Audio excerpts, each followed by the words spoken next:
I played Coromon in 2024, and guys, let me tell you, what a journey it was. It all started when I was trying to find a new turn-based monster-taming game to play through since I'm a huge Pokemon fan. And there it was, Coromon. I watched the trailer, and I knew that I'm going to love this game, even if I'm a little late to the party. Here's how it went. Oh, and spoilers ahead.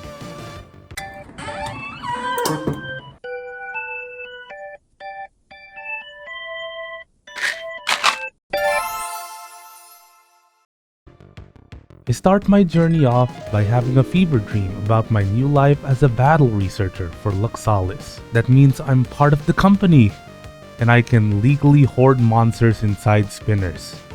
I mean spinners. Oops, wrong one. That kind of spinner. It was then I was given the chance to choose my own Coromon. A lava turtle, a chubby little shark, and a blue bear. After picking up Joe, the Nibelgar, I went on my way. After meeting one of the researchers, they tasked me to gather 6 stones that'll ensure the balance to the world, before aliens get their grubby mitts on it. Wait a minute. I heard there were alternate colored Coromon just like shinies in Pokemon, but in this game, they have better stats. I wonder when I'm going to encounter my own. Must be pretty rare. Holy moly, is that a shiny Coromon? I'm gonna spin you until you recognize me as your master, and I ran out of spinners. After restocking to make sure I'm well prepared to get my next potent Coromon, I see this happen. I know that 1 out of 35 is way more common than regular Pokemon shiny odds, but still, seeing an alternate color of a creature just gets my neurons running. After arriving at the hay area, I got into a battle with Mr. Brainiac. Then bees started to attack the village, so naturally I turned into Sam. I run into another potent Coromon that I instantly catch without a second thought. You're not getting away! Before absolutely losing it for the next encounter I have. So Oh my goodness, you look so cool! I decided to add this little guy to the team as a permanent member. Exploring a little bit, I mess up this puzzle. After going back and resetting the area, I finally get through it. I pray that this isn't going to be a recurring event. Passing through the forest, I arrive at the harbor going to the next area. This guy in the Coromon Center talks to me about manipulating my Coromon's genes, reshaping their very being for the low price of 2,500. Money that I cannot afford to spend right now. Maybe next time, buddy. Maybe next time.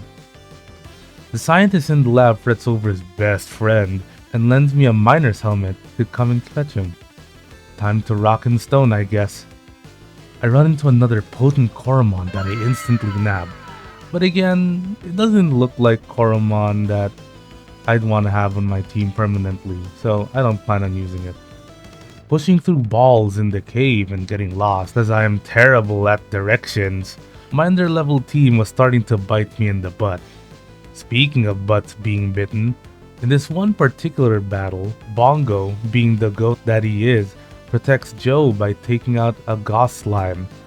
As she was on the verge of being knocked out, Joe, seeing this heroic gesture, musters the power to finally evolve, making her our first ever Coromon evolution. Finally reach the next floor where I accidentally kill another potent Coromon. Then I encountered the grossest looking Coromon ever. A movie. What even is that? Fortunately enough for me, the next encounter would be the cutest little thing ever. An AC would then be named Cloud9. I just want to hold it and protect it and maybe do a little zappy with it. Finally, I reached the end of that goofy cave and broke out Nicholas's partner, as when we escaped, we were ambushed by blue people, talking in backwards like the Bizarro Justice League. They put Thomas into a red hamster ball and whisked him away to Oz. Meanwhile, we gotta deal with Experiment 626 over here in the lab. Back to collecting the Infinity Stones, I climb up the power tower and start spinning around Team Rocket's lair. Bongo proceeds to massacre every single person he gets his fangs on. until he finally evolves. Right as we climb the tower some more, I face my greatest foe, the color puzzle. After many attempts to solve this godforsaken trial, I had to call a friend to help me out. Change red to blue. Change red to blue. Okay. Let's go! After spinning for so long, I managed to bop to the top and finally meet the god of thunder himself. Volgar. The fight was pretty tough. After lowering its HP to around half, he activates his trap card, making it harder for my Coromon to move. But I had a plan. In order to beat this guy, I had to let my damage dealer do a tactical retreat and summon one of my shiny Coromons to lower his defense so that when Bongo comes back, he bites him right in the ass. Allowing me to suck him into my power glove, I go back to the lab and Professor X expresses his interest in studying the mutated Lumon. I wonder what he's gonna do with it. Continuing my journey, I head north from the harbor and reach the swamp, where I get ambushed by the TSA to check me for any suspicious substances, which I definitely do have. They let me pass on the account I promise I won't do anything weird with my yellow ball, and that I help them gather some mushrooms. Who do you think I am, Mario? And across the swamp we go. After scouring the swampy marsh, I find my next permanent team member, a ghost cat named Pergy, who I definitely did not kill on my first encounter. After catching on my first try, I name her Simi, and now I have 4 out of my 6 Coromon for my permanent team. I reached the end of the TSA's inspection area and raft across the swamp into the spooky town where a lot of Pergies just wander around while supernatural things happen as well. After messing around the grass, I see a potent version of Simi. I really want to catch it, but I accidentally kill it by attacking it, not knowing which Pergy was which through confusion. I never learned my lesson. I kill another potent Coromon. But anyways, after exploring the area a bit more, I find Batman's butler in woe because his Pergy is trapped inside the mansion. I go into his cellar and then into his room, where this old lady tells me how to get to the actual mansion. And it's another puzzle where I'm too smooth-brained to answer. So in these difficult times, I do one thing every desperate person does: brute force it. I manually memorize the way out until finally, my soul gets sucked out of my body and I have to wander the lands between. Then Dusknor pulls up. Now I have to beat up this cult. As I go through the church, I find the next Coromon to join my team. A pyro chick that will soon make me a Dumbledore. Upon reaching Illugin's altar, a swarm of Pergy turns me into one of them. And that's when Illugin asks me to help him by gathering his poor unfortunate souls. After nabbing souls for 10 minutes, it's time to demonstrate my Luigi's Mansion skills and ghost bust the living daylights out of Illugin. Bongo bites his butt multiple times, and when I think I've won, he comes back to life. But alas, I've outsmarted his outsmarting. Knowing that Bongo is the actual goat, he bites him back in the butt even more, getting me his essence for 2 out of the 6 orbs I need to save the world. After the town goes back to normal, the researcher inside an old shack who was scared before teaches me firebending, and I hop a ride to the desert with his hyper warping ball. And now I have to go through a bunch of sand. I find this guy chilling in a tent as he warns me about even hotter sand.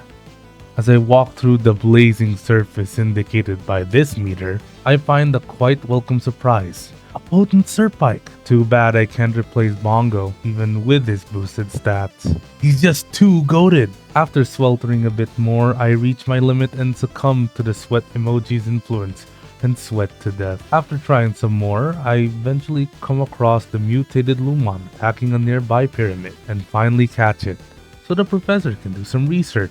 Then as I walk towards my next destination, a bunch of dudes and a half-alien guy block my path, trying to find another way around. I reach the village where the archaeologist from earlier asks me to help him. I wonder what for. But before that, I realized that maybe my team was a little underleveled the past two boss fights, so I guess it's time to have everyone grind up experience. First up is Joe, that evolved into Megalobite. After that, I came across the final member of my team, Gonzalez, the Chireptile. I also knew that I wanted this guy to be my potent Coromon for this playthrough, so I visited the guy with the Potentiflator and started crossing my fingers. After much running and resetting, there he was, no longer Gonzalez, but now Barney. My favorite color is purple, of course. Cloud9 was next to evolve, turning from AC to DC, followed by Almagma, and then Simi. Look at them, in their glory, absolutely shining. I come back to the village and look for the archaeologist friend, and somehow ended up with a drill that allowed me to become rich. We're rich! I dig around and sell my haul to the lady and get a whopping 10k for my efforts. Distractions aside, I now meet up with the archaeologist for the plan to take back the big dig site. The first step was to get into the barracks to take a guard's uniform so we can infiltrate the palace. After numerous attempts at getting caught, I grab the uniform and go along with Archie to the palace, in which we eventually stumble down the dungeon where we say the code word to every possible guard we can find. The sky seems extra blue today. Alright, the next step of the plan was to find Elleon so we get caught by the head guard. He calls us a sussy baka and throws us in jail. Our good friend from earlier, Mahmud, who recognized our code, busts us out, and we immediately beat up the other guards, leading us to the captain, who stands in our way again. Instead of getting thrown the slammer this time, we beat up his Coromon and storm our way in the next room. It's too late though, because now Elleon has been fully mega-minded. We are taken to the pyramid, where the next titan rests, as we find out the aliens want to steal the drill for their schemes. Archie thanks us for helping us get into the dig site, and we head into the pyramid. And of course, the pyramid has booby traps. Luckily for me, I am a master at evade. A master at. Oh my goodness. And when I thought it was over, I reached the next set of puzzles. A bunch of stone walls being wheeled up by buttons on the floor. This part was way more lax than the previous floor, but it was quite the task to get through. I had to hold down a button or two to get the right path to open up. Another color puzzle opened up, so I found the same friend that helped me through the first one. Has to be one of the opposites on the... There you go. You get a sweet cowboy hat from it though, so it was pretty worth it. After doing a few more door puzzles, I go through one more set of tranquilizer darts, and I finally make it to the top floor where the Sand Titan rests. The pyramid was so long. They should call Lara Croft next time. Am I right, Tutankhamun? The Titan didn't like that reference, so he proceeds to challenge me. I didn't know this guy was such a wuss and started sicking his minions on me. Good thing Cloud9 and Joe were basically made for this fight with their water attacks. Once the minions were done, Sart revealed his sandy little mug back and got a taste of the ice bucket challenge with Joe's splatter. He got my team dangerously low with one last attack before going down. I can't believe I was still underleveled for this fight. Well, that's one more essence to the Power Glove. After the digging team thanked me for all the trouble, we head back home for the tournament. Well, more of an exhibition match, I guess, because it's only one fight. But still, we are up against the power of AI. I can't lose. My mom's watching. Hi, Mom. The AI had a neat little trick though. It didn't just copy my team, it enhanced it. So I was basically fighting a souped up version of my Coromon. Not to worry, because I know my Coromon like the back of my head and would never... I lost. The enemy Bongo was too goated. Alright, round 2. Almagma dodges a wind blast fortunately and claps back with her own wind blast, taking out the AI's Almagma. Forced to send out its goat. I used the thermogenesis ability that's still up to unleash a fiery breath to take out the enemy's Bongo. When the enemy Barney takes out my Almagma instead, I send out Cloud9 to flood Barney and zap the enemy Simi into next week. A mirror match got the best of Cloud9 and send out my Barney to get rid of the silver lining. The enemy Joe splashes Barney out of commission. Then I finally have Simi to get some spotlight and she goes down quickly. Well, Bongo, it's up to you now. Aha! You fell for my trap. My Simi's premonition from before finally takes out the enemy Joe, beating the AI. Let's go! Back in the lab, the professor gives me the power of being totally tubular. Boarding our floaty little friend, I make my way into the cave to the left of the palace, brushing against trainers, wild Coromon, and even more water until I bump into the aliens that have been turning people into megaminds. After talking like a Gravity Falls episode, they say they want to show me the future by beating me up with their corrupted Coromon. Didn't notice this before with the previous Coromon I had to face, but these guys are basically resistance against everything, which will definitely be a huge pain in the butt if I have to fight more guys like this. Still being underleveled, I definitely struggled to get past this one Coromon. Man was beating up my team. This is the wake-up call for me to level up my mons again. I'll do it once I reach the next area. Good news though, once I was near the end of the cave, Simi decided it was finally time to grow up. I arrive in Vlama. I wonder what kind of wonderful, wacky place this'll... There's an earthquake! Apparently, the tremor from before caved in some miners, and I have to get them out with the power of Kung Fu. Sorry, Leo. I don't think your pickaxe is gonna work this time, buddy.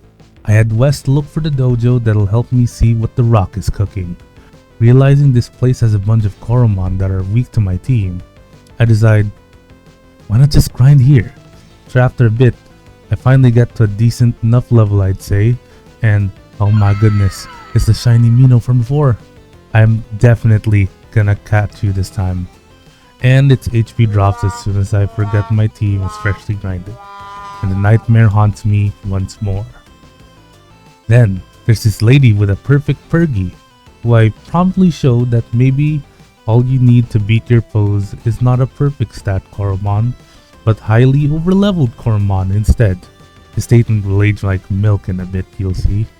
After trekking up the mountain, I reach the Jade Palace, and I immediately go find the dojo master to teach me the secret to saving the miners. I go in the training room and just rob these people of their food.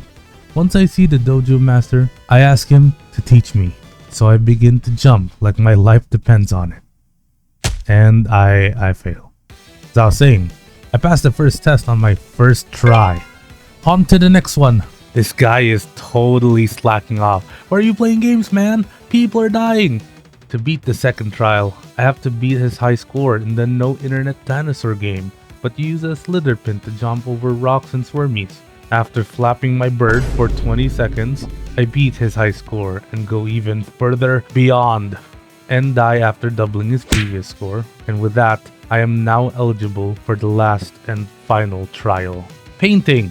Light Sensei pulled up with the task they give to every single young budding talent of a student in media, the test of patience. I proceed to paint the dojo fences with speed, precision, and elegance. What do you mean this wasn't the final test? As I listen to the instructions of the final trial, I ready my team for the battle to come. I can't use my team. It's all over. I have to use naturally spawning Coromon to beat this other team. He gives me fidget spinners and I head outside the dojo to see what I can find. He uses a fire, ice, and water type. Let's see here. Oh wow. I guess it was fate then. A shiny Coromon on my first try.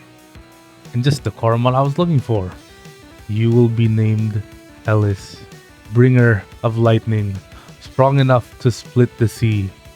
The next one, Marmar the Blazator, to burn any glaciers into gas. And Siege the Makinja, with the power to control the battlefield. Nothing will stop us in the final trial ahead. Please lend me your strength. I go back to Light Sensei to commence the last test. Light Sensei first sends out a lantern, and as I suspected, I am underleveled. I guess I need strategy to beat this hurdle. I start with electric mines to zap any further switch-ins to have less SP. As that lantern strikes back with the permafrost taking a chunk out of Alice's health.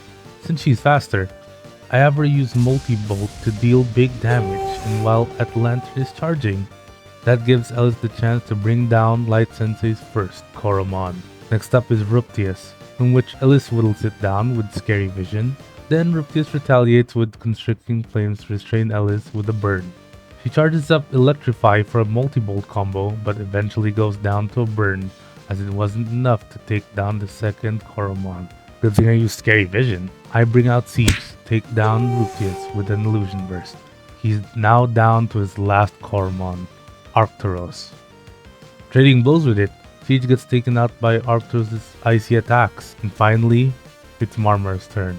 With one strike of her heated horns, the battle was over, and I am now ready to learn Kung Fu. I am given the power to quake the earth, and with that out of the way, I head into the volcano.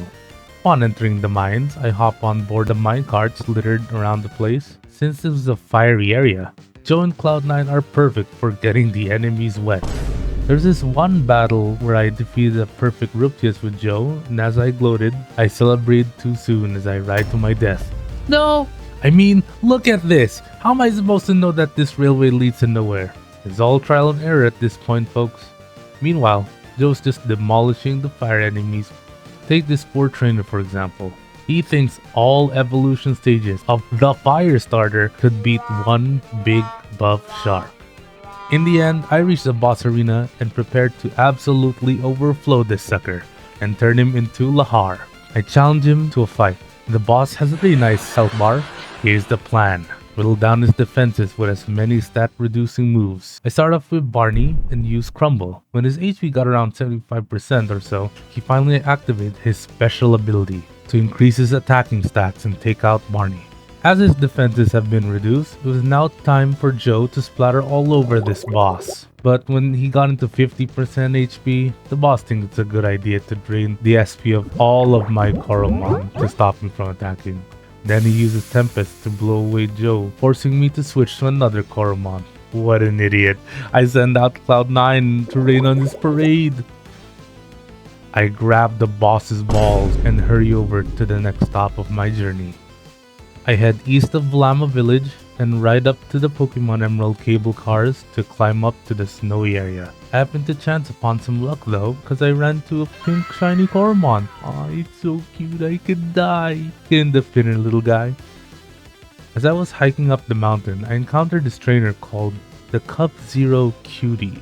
He wanted to battle, so naturally I sent out my fire Coromon in response. They didn't send out an ice Coromon. I was greeted by a big buff shark and got absolutely destroyed. Alright lady, fool me once, death on you. I get right back up the mountain again, and this time I send her a storm. One thunder salvo is all it takes to take her down. Take that! When I get down Crea Pass, it was all downhill from here.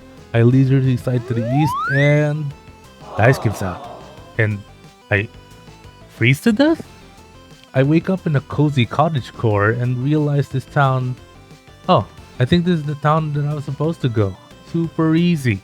After wandering around town, I meet the people who saved my life with a Skyrim reference. They tell me that their festival is in danger, so I offer to help however I can to get up where the next Titan is. First is to help an old lady with her soup, okay. Next is to help a little boy with his snowman, alright. And finally get a guy a blobby so he can be warm in exchange for a coat. Okay, gotcha. First things first, I go back to Hayville to pick up a few carrots for the little boy. Then Pawberry to grab some mushrooms in the swamp for the old lady's soup. And back to Vlama to catch a blobby for the store guy. Once all of that was done, I complete the fetch quests and now we can eat. But red stuff started gooping all over the lake and corrupted Coromon started attacking us. These Crimsonite Coromon really packed a punch, and it was really annoying how they're so tanky against everything I throw at them. After half my team was gone, Joe finishes the last one off. Knowing the stakes are heightening by the second, we head up the mountain where we last froze our butt off and head into the Titan's resting place. Is what I would say if not for a familiar face. Thomas, I haven't seen you since you were kidnapped by the blue people. Turns out he was brainwashed by the aliens and started bending the elements before challenging me to a battle. course, his Crimsonite Coromon with him. I make quick work of his team and head straight to the cave. I demonstrate my ice skating skills like it's winter. The upper floors need me to push rocks so I can get by. It wasn't too much trouble. I definitely did not get stuck in the process of solving the puzzle. I eventually reached the boss chamber, but the Titan is already corrupted. The water where the Crimsonite was spreading out got to the Titan before we did. It's up to us to grab his ball and get out of there. Tried to bring out Cloud9 first, but she got a face full of ice and got knocked down early. So I bring out the best mon for the challenge, Almagma. With her ability Thermogenesis, the power up for Fiery Breath, Force even got burned, which is enough to bring him back to our side. I switch out to Bongo to bite him and smash into him before going down. Next, I summon Simi to try out new strategy. Spectral Lattice to tank out any special moves, Premonition, and Ninja Stance to stall out for damage. It worked for a bit, but I decided to make him do one more Spectral Lattice before finishing Vorst off with one more Fiery Breath. Then I condense his essence, and we have 5 out of the 6 stones we need. We head back and update the professor, and he instructs us to go to the water area, Ixkun, where the way of water is being disturbed by the aliens. Alright, so I lost a bunch of footage here, so I'll just skip to the water temple part. Elleon, if you would do the honors. Thank you. Alright. So here we are at the water temple in Ixkun, where we need to face off the final titan. The aliens pulled out all the stops for this one, let me tell you. They're basically home aloneing in this entire place. They have log mazes, heat puzzles, electric cages. They were all tough to get through this entire gauntlet. When I thought it was almost over, I run into Elleon and some of his minions as they try to stop me. A 2-on-1 battle hardly seems fair, don't you think? Cloud9 is up, but before I could do any meaningful damage, they knock her out. I send out Almagma next, and I guess the enemy's Orochi was so scared that it just disappeared, doing me a favor. I send out Simi to stall out the Millidone and take it out with a Premonition. Another battle ensues immediately after, and Barney is out to wreak some havoc. Too bad he only gets the enemy to around 70%, then half, before bidding adios. I call out Joe to bring out the Lumisect and do substantial damage to the Uka Claw before Bongo comes out to eat it. I surf to the other parts of the temple before reaching more traps and dying over and over. After slugging through the rest of the gauntlet, I finally come face to face with the rest of the aliens, as they capture me to get out of the way of their plans. It's over. I'm trapped. I don't know how I can get out of this one. When it seemed like it was game over for me, the professor and Lux researchers captured the aliens in Pokeballs to stop them from using their powers. Once I got out, I head inside the temple itself for the final battle to come, face to face with the last 2 Megaminds that stand in the way of world peace. They used the forbidden blood bending to control Kalchu's core to stop our plans. The final battle is upon us now. At a whopping 1500 HP, I send out Barney and buff myself with Epiphany, then follow it up with Crumble to lower its defense. Before they took out Barney with a disruption, Barney made sure to hit Kalchu with a critical hit Parch Jaws to deal a lot of damage to it. Thanks Barney. I send out Almagma next to weaken its water attacks. She goes down easily, so I switch to Simi and use the Premonition strategy to start stalling out damage. I made sure to use Spectral Lattice again before going down. Cloud9 is up next, but she also goes down to a crit Shadow Rend. I have Bongo try and bite the water with an acid bite, hoping that the venom does something, and I use a Phoenix Stone to get Simi back as Bongo goes down to a crushing waterfall. Next, I bring out Joe to crush the corrupted soul of Kalchu. With the acid bite and soul crush combo of Bongo and Joe, Kalchu managed to regain some power and bring the surrounding waters back to normal. When Joe goes down again, I get Simi to get Bongo back, an eye for an eye. One last Spectral Lattice is set down by Simi before Bongo proves that he will always be the GOAT. And with one final head crash, we bring Kalchu low enough for her to be free of the aliens' control. She knocks the aliens out, and with the Infinity Gauntlet in tow, we unleash the power of all of the 6 main elements, saving the world. Professor X shows us gratitude by giving us a thank you for saving the world present as we get some well-deserved rest until our next adventure. All in all, this game was a blast. I highly recommend it if you're a fan of monster taming games. The pixel graphics gave me nostalgia back to when I first played Pokemon, and it gives me the feel of playing through one for the first time. Music is excellent, and all the different Coromon designs were unique and cool, except for that one particular Coromon. The puzzles are challenging enough where it isn't too difficult if you try it a few times. I've experienced these kinds of obstacles before, but it doesn't hold your hand too much either, where it's smack dab in your face all the time. Go ahead and play it for yourself, and I can't wait where it takes us next. And with that, thank you for watching.